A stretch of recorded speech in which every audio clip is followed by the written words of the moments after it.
Hello and welcome to the RotoWire WNBA show, where we talk about fantasy basketball. I'm Jason Shebilske alongside Kirien Sprecher. Today is Monday, June 3rd.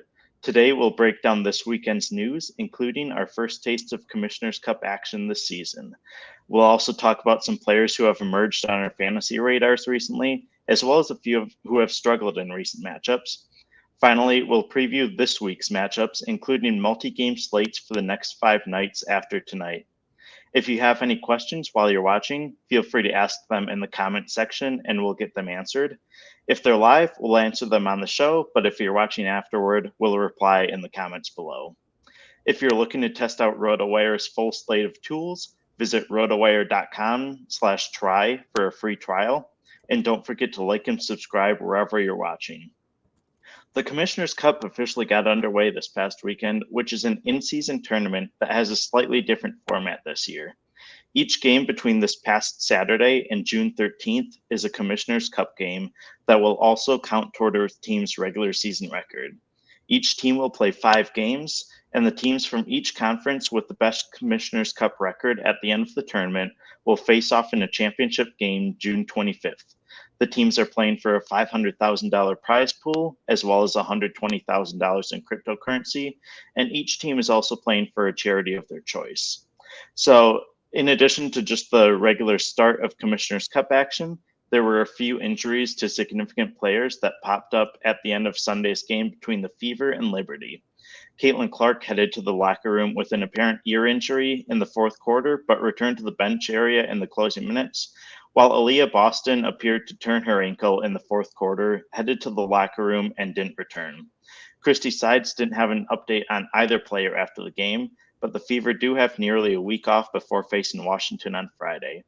Kirien, how are you feeling about the injuries to both Clark and Boston? I think the silver lining here, if you can call it that, is that the Fever are being blown out in this game. So Boston and Clark not returning, even if they were cleared to return, isn't that surprising because of the score of the game. There was no reason to risk them coming back. But it is still concerning. We've talked about it a bunch. The Fever have played a lot of games so far. You know, they played the most games in the W so far. Loaded schedule to open the season. And it might just be like catching up with them a little bit, and they might need some rest. But I think overall, they probably, Clark and Boston, dodged like long-term injuries, but we're going to have to wait for another update to confirm that notion. Yeah, with how big of competitors both of them are, it feels like if the game was somewhat competitive, if they don't have to stay out of the game, they probably aren't staying out. Clark especially, I'm not too concerned about. It feels like she would have been back in the game if it had been closer. I think the Fever lost by 29, so there's really no reason to risk anything. Boston's injury didn't look too significant, but I'm assuming we'll know more once the Fever return to practice this week. This is one of the few times this season when they have some actual time off. They don't play again until Friday at Washington. Against Washington. So I'm hopeful that she'll be back, but her status is just simply more unclear at this point. Yeah, and like you said, that Friday game is the Fever's only game this week, and then they don't play again until Monday. So, you know, maybe possibly they hold Clark and Boston out for Friday's game, and then that gives them over a full week of recovery time. And like you said, they can finally practice. Maybe that can help them win some games moving forward. Yeah, for sure. I think that this whole week is kind of a blessing for the Fever, just the fact that they are starting to have the injuries pile up. They can kind of regroup and hopefully come back with a win on Friday, or at least a really competitive matchup after a good win over the Sky on Friday. So on Saturday, excuse me. Before we roll on to this week's risers and fallers, if you enjoy content like this, please consider subscribing to the channel. We've talked a lot about the Fever today, and we have one more player to mention, as NaLyssa Smith has stepped up in Temi Fagbenley's absence over the past few games. After Smith had a somewhat disappointing start to the year, she's definitely one of my risers for this week. I have her in several leagues and was considering dropping her during her cold spell, so it's worth checking your leagues to see if any manager in your league did actually wind up dropping her. She posted a double-double Thursday against the Storm and has come close to the mark over the past 2 matchups. This is really the Smith that we expected to see coming into the season. So she's definitely returned to must roster status. Fagbinlay will be out for multiple weeks, so it wouldn't be surprising to see Smith's success continue. Yeah, the Fagbinlay injury might have, been the best thing for Smith's fantasy value this season. From May 24th to May 28th, the Fever played 3 games, and Smith averaged 5 points, 4 rebounds, and 0.6 stocks in only 17 minutes during that 3-game stretch. She started the first one and then moved to the bench to make room for Temi. After Temi got hurt, Smith right back in the starting lineup, 23 and 10 double-double, and she's averaging 19 points, 9 boards, 2 assists, and 2.3 stocks. So just a complete turnaround. Fantasy managers that hung on to Smith are obviously reaping the benefits. And, if Smith is playing well when Temi's clear to return, Smith has the track record of sustained production. So even if, there are some not roster moves, but starting lineup moves, I feel like this stretch for Smith can solidify her playing time even when the Fever are back to full strength. Yeah, it feels natural that her usage might decrease slightly once Fagbinlay is back in action. But like you said, NaLyssa Smith has the track record of being productive. There's a reason why she was the number 2 pick in 2022. She is incredibly talented. She showed improvement during her second season last year. And after her slow start to this season, she's right back in form over the past few days. So hopefully that can continue for her. Yeah, definitely. All right, so enough talk about the Fever. Let's talk about who the Fever played this weekend. So my player that's rising up the rankings and has been doing so basically since the season opener is Chennedy Carter. She posted 19 points and 6 assists in 30 minutes versus the Fever on Saturday, all season highs. She also had an unnecessary and ill-advised foul on Caitlin Clark, which was later upgraded to a flagrant one. If anybody's following the W, I'm sure we saw what happened and why it was upgraded. Definitely it was worthy of an upgrade and probably should have been called a flagrant in the moment.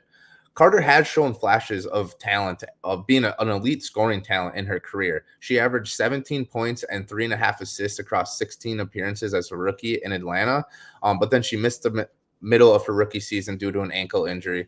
The following season, she was limited by another injury, a shoulder this time, and ultimately got suspended in the middle of her second season for conduct detrimental to the team. Not really sure what happened there. She was removed from a game, so maybe it was something on the bench that sparked it. She was then traded to the Sparks in that offseason. She appeared in 24 games for the Sparks. That was the 2022 season, and then she didn't play at all in 2024 or 2023. Now she's getting another chance with this guy.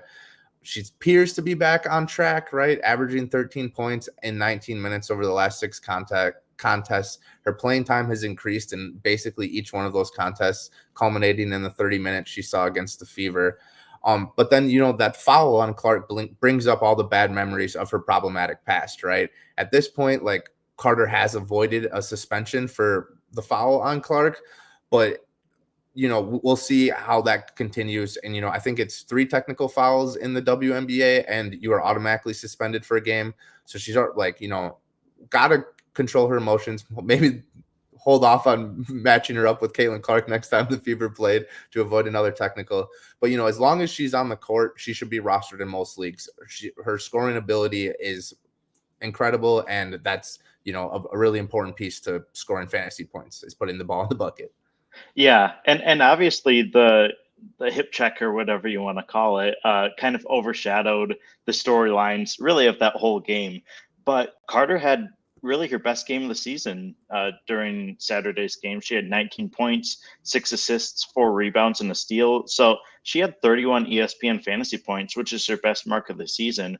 Before all of the stories from this weekend, people had been talking about her as one of just a steal for the Sky because they have her on a training camp contract and she's played at least 15 minutes off the bench in each game, scored in double figures in 6 consecutive matchups now. So she's been integral for the team. And yeah, if she can continue to just play well on the court and everything, I think that she could really keep contributing for the team, even with Kamilla Cardoso back in action and the Sky starting to get back to full health more. Yeah, and like I said, her rookie season, Carter averaged over 17 points per game. Right now, Caitlin Clark, she just had a dud in her last game, but she was hurt. But Clark is averaging only 15 and a half points right now. That just shows you like how skilled Carter is. It's just a matter of, her not making news for all the wrong reasons, And, I don't want to like label her as that type of person. Something happened 2 years ago, 3 years ago, and now one thing happened now. Like, I don't want to say that that's like a track record or anything. But she just got to avoid those situations going forward, right? And then she'll be a good fantasy option. Yeah, absolutely. And similar to what we were talking about with NaLyssa Smith, Chennedy Carter was the number 4 pick in 2020. So she has the overall pedigree that she's been productive in the past and has the potential to remain productive this season. So I'm excited to see her as the season rolls on.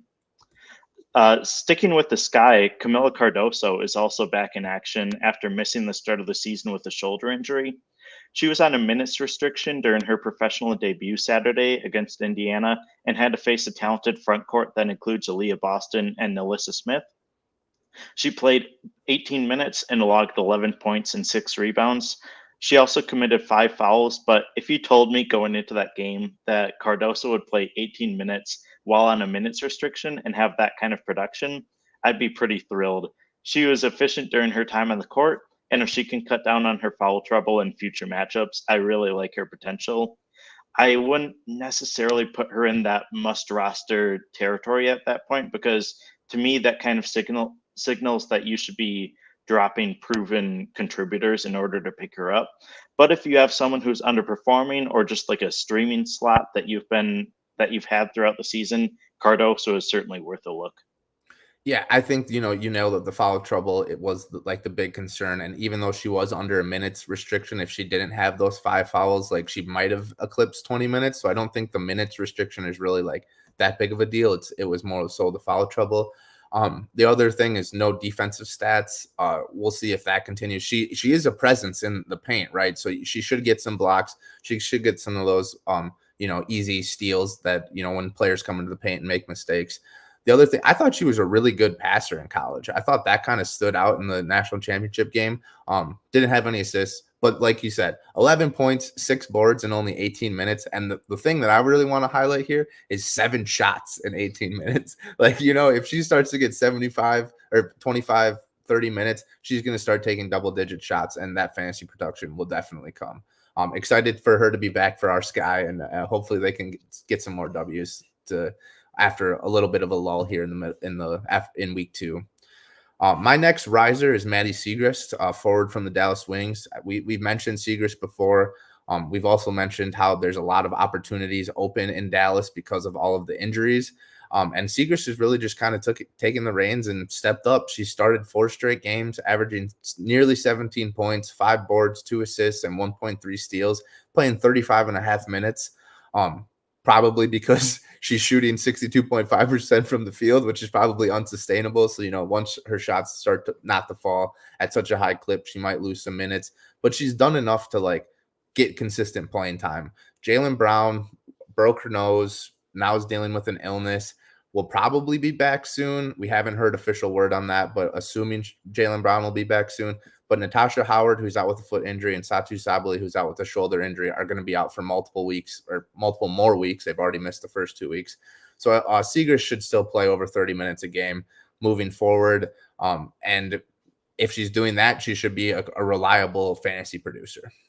Yeah, when Siegrist was in college at Villanova, she was one of the best players in the nation, and she didn't really have many chances to showcase that last year as a rookie for Dallas, but it's been encouraging to see her put it all together this year. And now that she has the opportunity, I think that she's really showing what she can do. And it's just one of those cases where I feel like now that she has the WNBA production under her belt, that'll kind of put her more in the good graces of the coaching staff and just like get her more chances as the season goes on, even when the team is close to full health. Speaking of former wing, Kayla Thornton was dominant in Courtney Vandersloot's absence Friday against Washington, including racking up 5 steals.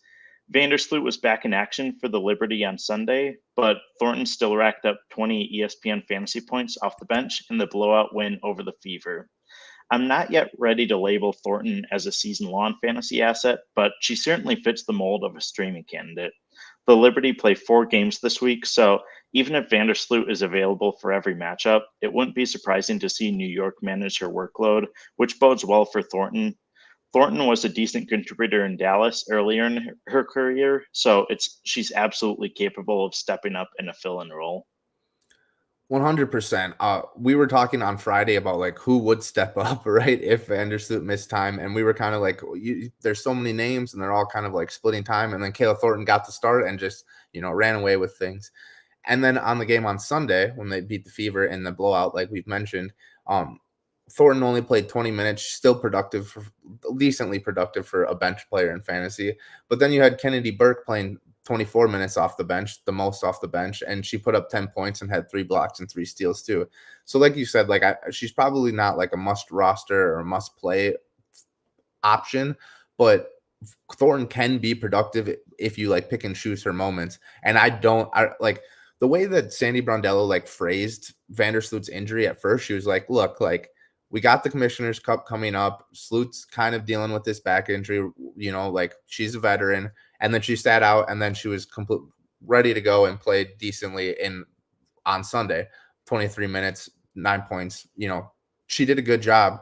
But what I'm trying to say is that I think Vandersloot's going to probably rest more games throughout the season. Like, I don't think this was just like a back injury that popped up. I think this was more of like a veteran's rest day. And so if that does happen, and if the Liberty gets to the top of the rankings and they can kind of like, pick and choose their moments when they give players like Vandersloot rest, like Thornton's going to be a great option because of the energy she brings, and she can fit in with, the superstar starting lineup that the Liberty have. So I think Thornton is a good option, but you're going to have to like pick and choose your moments when you use her. Yeah. Most of the time when you have a player coming off your bench, it isn't someone who's been around the league for 8 seasons and has like averaged double-digit points in the past. So I think that Thornton can really be a solid presence for the Liberty, whether or not Courtney Vandersloot is fully available. Even with Vandersloot back in action on Sunday, Thornton still had 9 field goal attempts. She made only 2 of them, but if she can improve that efficiency a little bit more, I think that she has a lot of potential for fantasy managers. Totally agree. Moving on, I'm going to pick another rookie, Rickea Jackson. I think she can now be considered a prominent part of the Sparks rotation. She started 3 straight games in the absence of Lexie Brown, who's out with a concussion. But even before she was in the starting lineup, Jackson had played at least 22 minutes in 4 straight games. So that's 7 straight now that she's played at least 22 minutes. She's averaging 10 points and 3 boards during that stretch. Her defensive production is a little bit lacking, but that's likely because fellow rookie Cameron Brink is such a force down there. So, that maybe limits Jackson's upside a little bit. But I still think that like where the Sparks are in their trajectory as an organization and where Rickea Jackson has been playing and like how she's been productive, like I think it's pretty fair to say that she's a big part of Los Angeles's future. And if, when they start falling more and more out of the rankings, Jackson's going to start playing close to 30 minutes a game. Yeah, purely from a fantasy standpoint, when you want to talk about consistency, Rickea Jackson has shown it throughout the season. She hasn't had more than 20 ESPN fantasy points in any given game, but also in 7 of her 8 appearances, she's had at least 12. So if you get that range and you kind of know what you can count on from a fantasy standpoint, that's a pretty good margin. And it only feels like her role will grow more now that she's part of the starting lineup.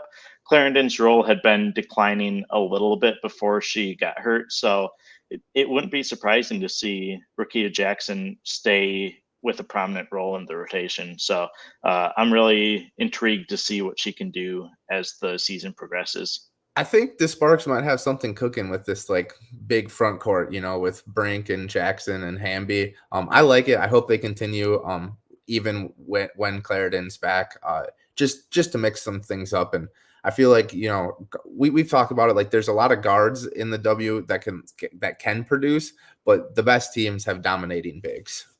Yeah, and like the Sparks have had some matchups where they've really struggled this year, but they've also had some really encouraging spots. So with how young this team is, I think that they have a lot of potential as the season rolls along.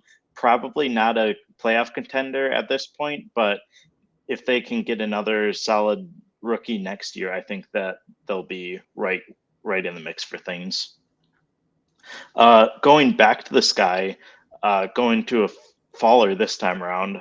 Diamond DeShields opened the season with some encouraging performances, but she's dropped off my radar a bit recently, especially now that Kamilla Cardoso is back in action.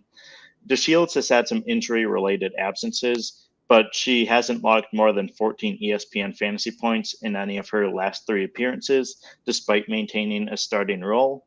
Michele Onyenwere performed well in DeShields' first absence, as we mentioned earlier. Cardoso was strong during Saturday's narrow defeat. Even if DeShields maintains a starting role upon her return, I don't really think that she'll see enough usage to warrant significant fantasy consideration. It wouldn't be surprising to see her return to the streaming conversation at some point, but it seems like she'll have inconsistent stat lines when the Sky are fully healthy, as they are now. Yeah, look, like DeShields' start to the season was really nice. 30 points in 32 minutes of action, 42 minutes of action, and she was 14 for 24 from the field. So, like, we probably expected that not to continue, but the drop off has been surprising. Like, it's not even really close. Can't make a shot from the field. Has missed some games. She'll accumulate stats when she's on the floor because she is that type of player, but unless she's playing over 20 minutes, she can likely be a streaming option for sure. Yeah, and over her last 3 appearances, she shot just 18%, 18.2% from the floor. So that should bump back up, and that'll help to bolster her fantasy value. But during her slow stretch, she's also had multiple steals actually multiple stocks in all 3 matchups, which, as we know for WNBA fantasy, that's really what bolsters your fantasy value. So to see her results like just kind of falling off like that, even with the defensive production, is kind of concerning for me. Totally. My faller this week is Lexie Brown. Obviously, it's got to put a little asterisk on it because she also got hurt in Sunday's game, left and didn't return due to an ankle injury.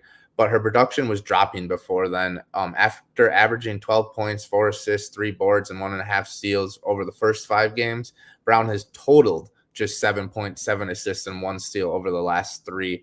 And one of those she did leave early due to the injury, but like the production just isn't there. Moving forward, she might have to miss some time. She may be limited. So I'm willing to probably drop Brown if there's a better option available. You can obviously, if you have an IR spot available, wait till she, misses a game or 2, and then you can open up a roster spot for free. But Brown is firmly on the downward trend after 2 weeks. And I'm probably looking to make an upgrade if I have her rostered anywhere. Yeah, I was pretty high on Lexie Brown coming into the season. Without Nneka Onwuemeke, it felt like production was pretty wide open, and Brown averaged 12.4 points per game last season, albeit over a limited sample. I don't know if I'm quite ready to drop her yet, but at least in like 8 to 10 team leagues. But she definitely could use a bit more production on her end. De'Arica Hamby has really been the player who's filled the role that I thought Lexie Brown would maybe occupy. But yeah, so Brown has had single-digit scoring totals in 4 of the last 5 games, and she's just trending in the wrong direction. So it would be nice to see her turn it around. And if you're in a really 6-team league or below, if there's a solid player out there, you could drop her, but I don't think that she's necessarily a must-drop player in all leagues right now. Just kind of, if you're in a deeper league, hold and hope that she turns it around. But maybe after another week, if things don't improve, then look at other options as well.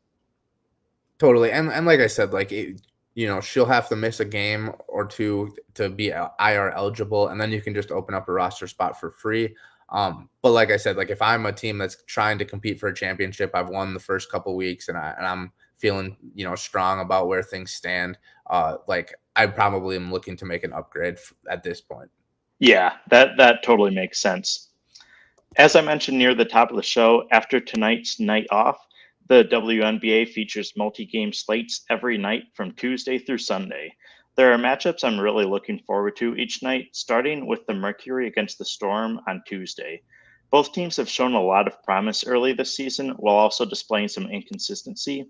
Seattle seems to be hitting its stride, winning its last 4 games, but the Mercury are coming off a 19-point win over the Sparks. The Storm are 7.5-point favorites at home, which really feels like a good line. I don't think I'll necessarily be betting on it one way or the other.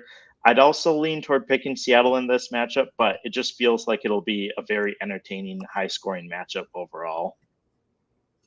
Totally. I'm going to be tuned into that one too, but I'm really interested to see if Connecticut can stay undefeated against Washington on Tuesday. Connecticut beat Minnesota by 1 point on May 23rd, but their other wins have come against Indiana twice, Washington, Chicago, Phoenix, Dallas, and Atlanta. Those teams have a combined 16-33 record, and only one of those teams is above 500, and that's the Dream. So this should be a winnable game for Washington or for Connecticut and for them to cruise to stay undefeated. But I think, they haven't really been tested against the New York Liberty, against the Aces. So it'll be interesting. And like the Minnesota game is definitely a notch in their cap. Minnesota is one of my favorite teams this season. But I think, and I don't want to take any flowers away from Connecticut. They're great and they've been consistently great. But I do think they're due for a letdown here sooner or later. And undefeated versus haven't won a game yet. Should be an interesting matchup. I feel like Washington's going to come out real strong in this one and try not to get embarrassed. Yeah, there's been quite a bit of talk about Washington going winless to start the season, which at a certain point, yes, you do need to get a win before you're talked about as a contender. But 6 of their 8 losses have come by single-digit points. So they've been right in the mix for the games. And if a few more bounces go their way, we could be talking about them as a team that's close to 500. So I don't think that the Sun should necessarily be overlooking this matchup. 100%. The Sun are 13-point favorites in this one. I probably, like you said, that's probably a pretty good line, so I don't really need to test it. And I would maybe be curious to see to put some money on Washington covering because, like you said, they have played some close games, and 13 is a lot of points.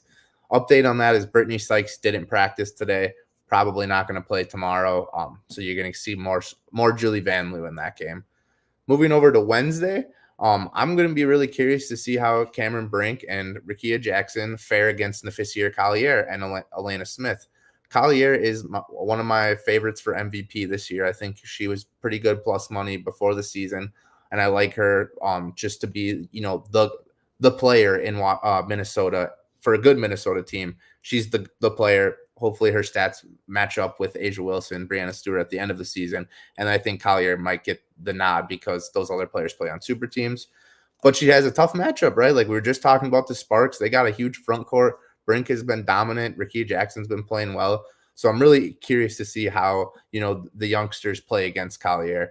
Brink has 1 20-point game, 2 double-digit games, and then 5 single-digit games. But she has multiple blocks in 7 of 8 and multiple steals in 3 games.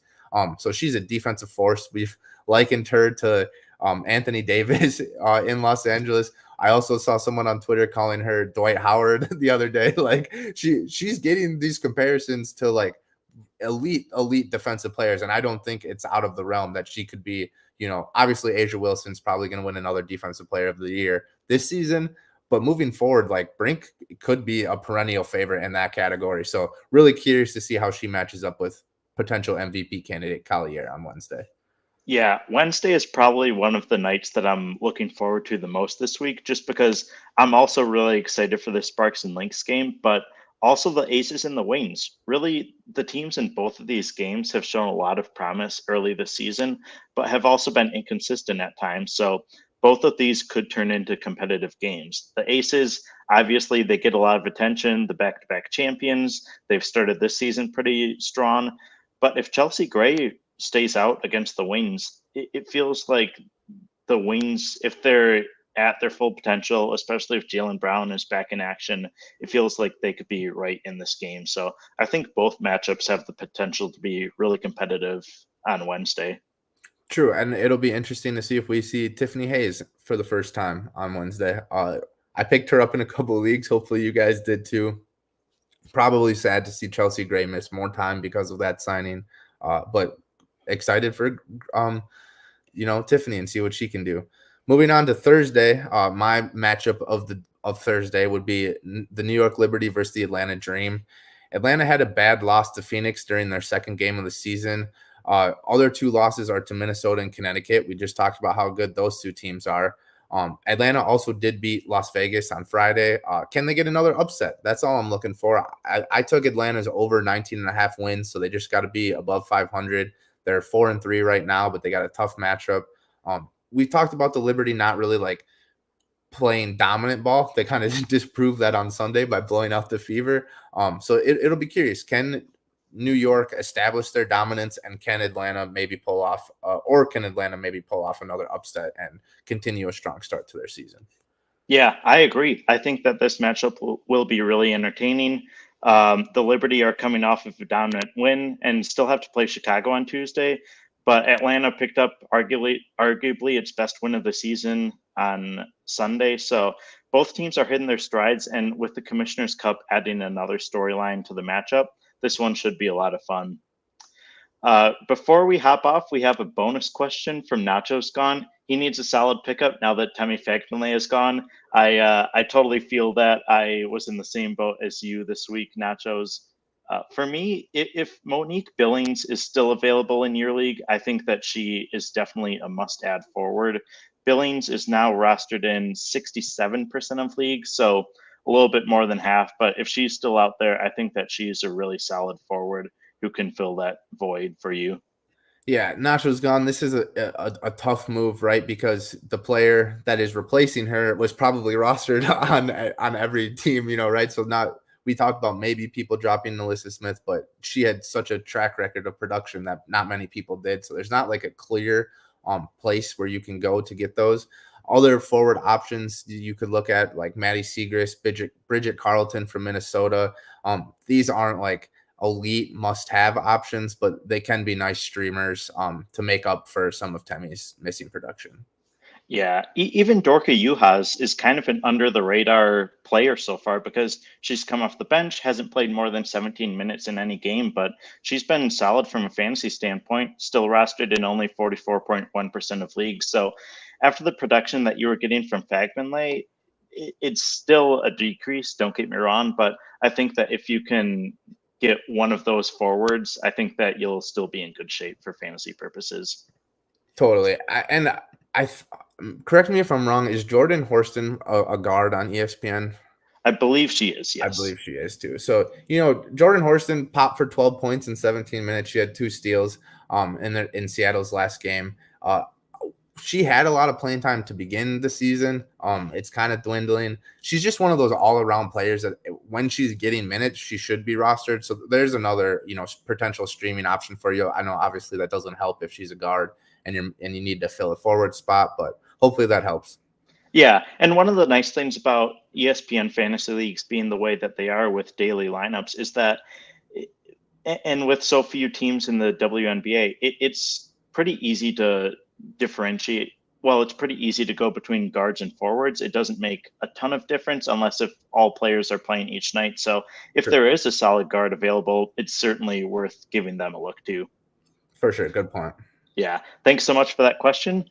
That does it for today's show. We'll be back Friday with a very special guest, ESPN's Liz Loza. We'll get her insight about some of her favorite early season trends that she's been watching. Be sure to join us this Friday at 1 p.m. Central. Thanks for watching.